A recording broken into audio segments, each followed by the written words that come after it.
Hi everyone, Ajar Asteroid 25 here. Today I'll be showing the race and the race highlights from the 100% race distance at Belgium with Lensthegoat and Inphratic, as well as Alexxcantdrive.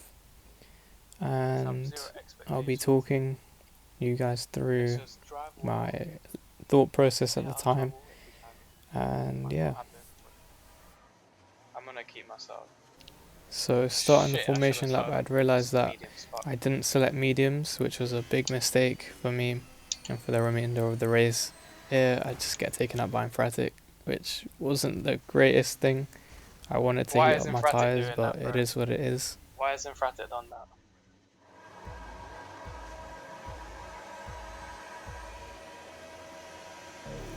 Five red lights and away we go, and it's an okay start from us, a better start from P1. As we look to go into the first corner, we stay in third gear, which you'll see is a bad habit that I had for pretty much half of the race, and it would explain why I wasn't as quick in the first half. But regardless, we go up onto the Kemmel straight.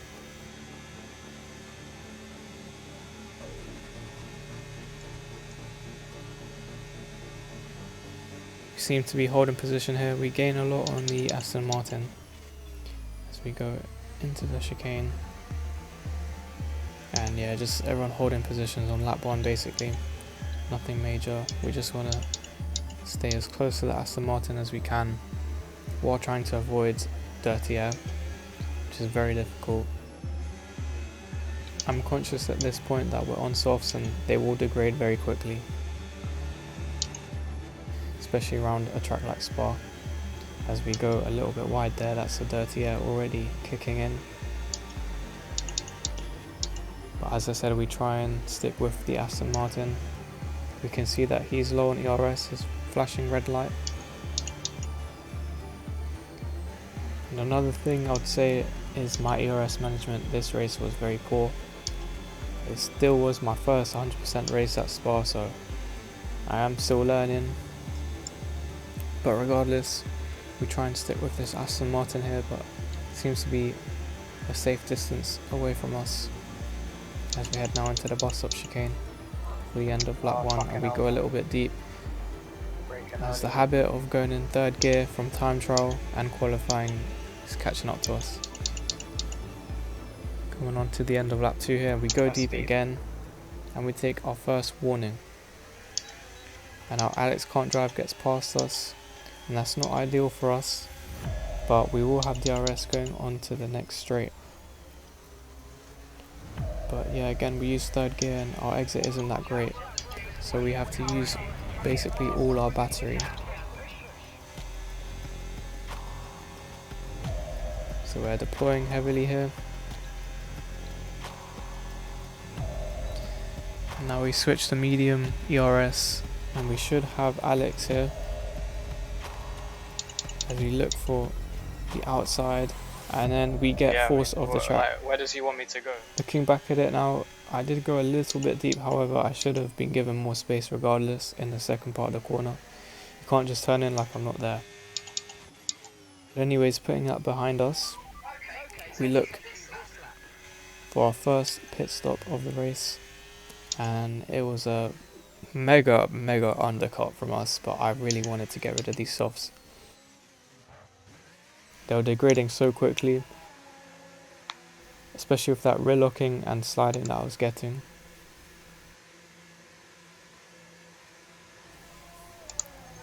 We time it beautifully and we're onto the hards. Wanted me to go there, man. And now we just really want to push, to be honest. You just want to catch back up to the guys in front.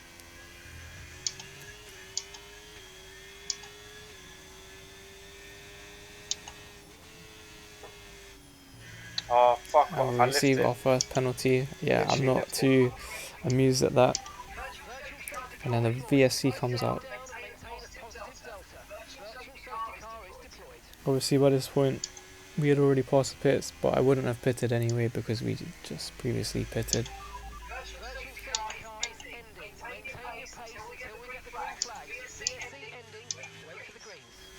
So now the VSC is ending, Karen's got to drive through. and we can set our sights on the cars ahead. As Aston Martin comes out the pits, we jump him thanks to the undercut. However, he does shortly get past us due to the tyre offset.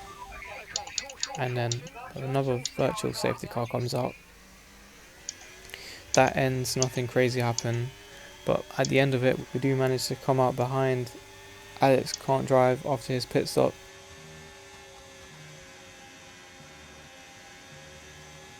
And now we've got a very good run on him.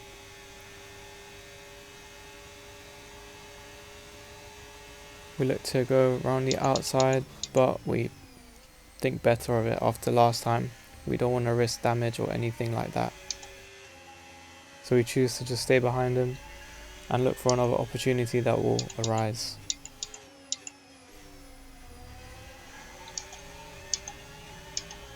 And it looks like we have a lap car here, which gets in the way of Alex. That helps us out a little bit. And Inphratic actually gets past us. We weren't using enough battery there, which was a very bad mistake. I don't know why I wasn't deploying. We had so much battery to use there.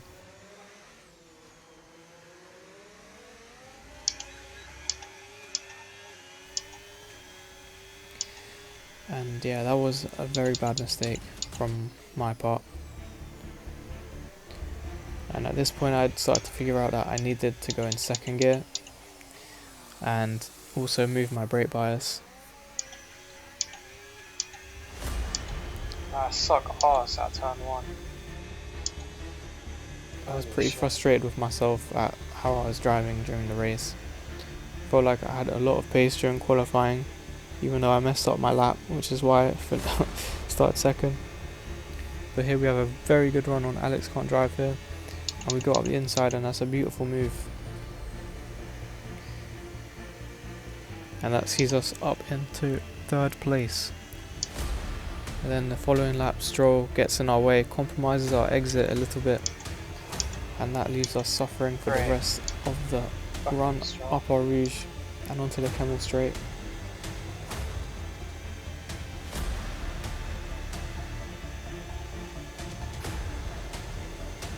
As we use ERS and medium, we move over slightly. We brake later than Alex, we go around the outside, we're about to stick it and we just get hit. Yeah, nice one, mate. So I don't know what Alex was doing there. You can't just take the racing line. But nevertheless, we have to just continue. I was there, I was still on the track. I was entitled to continue with my line. I left him a lot of space on the inside, so there was no reason to just turn in like that. As we want to try and stay close to him again, there's a lap car in front of us. That's Lensthegoat, the host, and his AI just turns into us. Oh my god, man. So now we have front wing damage. Are you fucking And kidding I me? was really not impressed at that.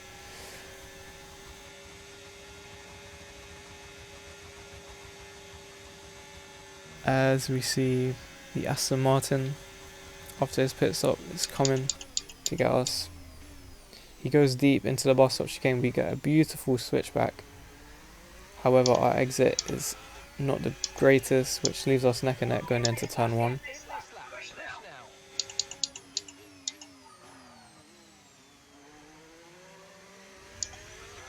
We stay ahead of the exit of turn 1, but this is going to be a slam dunk overtake for him with fresher tyres, with the DRS, with more battery, and that will see him into third place.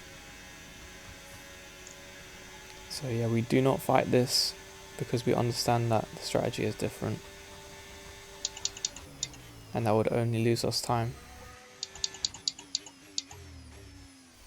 So going on to lap 30, I managed to extend the stint even with the broken front wing. So I decided to pit and change my front wing as well.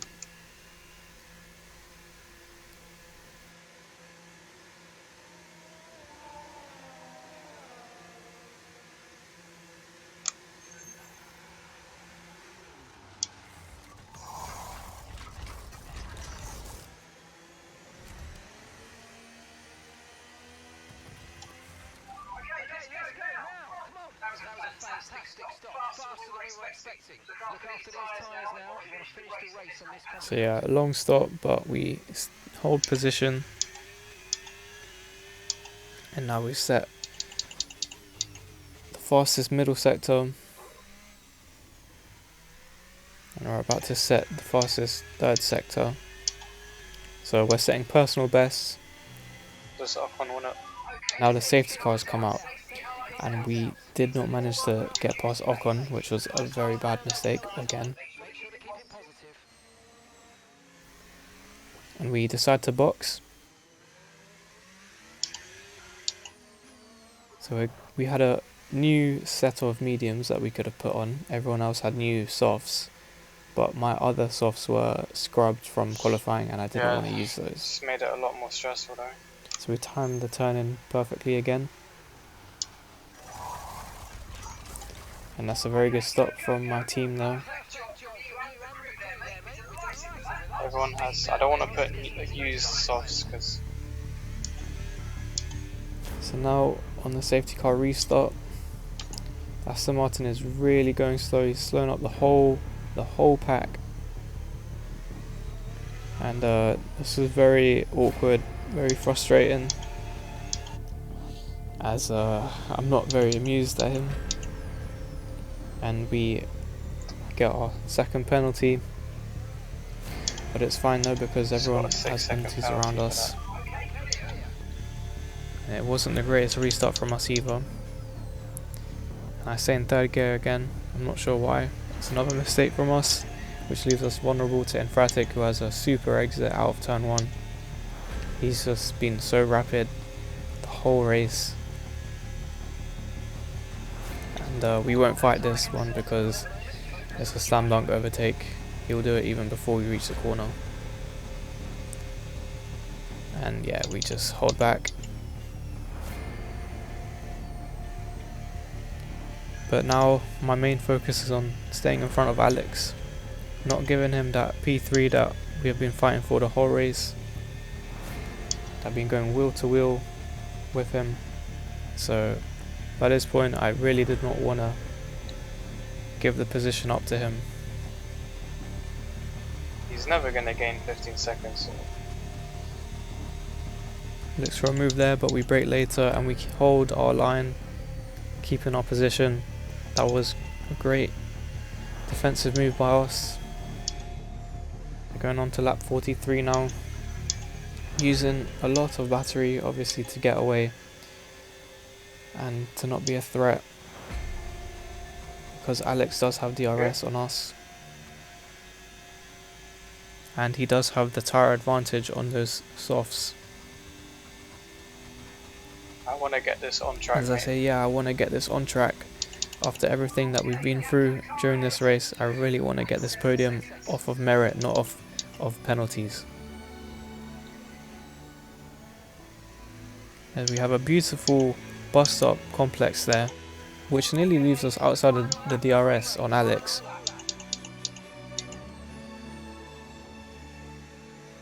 However, our turn 1 is not the greatest, and by now he's probably using a lot more battery than us. He might have more than us as well, and we just want to dump it and get away. We just want to run and keep him at that safe distance where he can't send a move. And we do that perfectly. I actually stay in hot lap mode, and that's a mistake. I should have gone to none, but heat of the moment, I guess, as we come up to the bus stop chicane on the final lap. We make sure to brake a bit earlier and to hold our position. We make sure there's no funny business off of the last corner, and that is a podium. Podium. So yeah, not the greatest race by me. My race pace wasn't the best, but I'm gonna work on that. And it was fun battling Alex. Heat of the moment, you know, I get a lot more angry, but I think that's just racing. I don't have anything personal against anybody that I race against, so it's just friendly competition. As you see us on the podium with Inphratic, so that's really incredible, like from someone that has gone from watching Inphratic's videos, being subscribed to him, watching his live streams, to racing in a lobby with him, yeah, that's pretty special. And to be on a podium, and we also get the cleanest driver. Oh my god, I got to clean this driver. So we're very impressed by that, very happy with that. And that was our race. But that has been it for today's video. I hope you guys enjoyed it. Make sure to tune in to my next live stream and consider subscribing if you're new. But with that being said, take care. I got 100 cars just for the underdogs.